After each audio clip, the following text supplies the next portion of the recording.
Сәлеметсіңдер ме, 9 сынып оқушылары?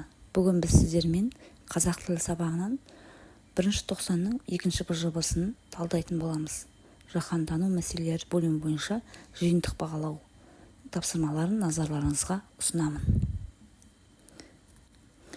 Оқушыларым, тапсырманы бастамас бұрын әуелі каналға тіркеліп алайық. Сіздердің қолдауларыңыз біз үшін маңызды.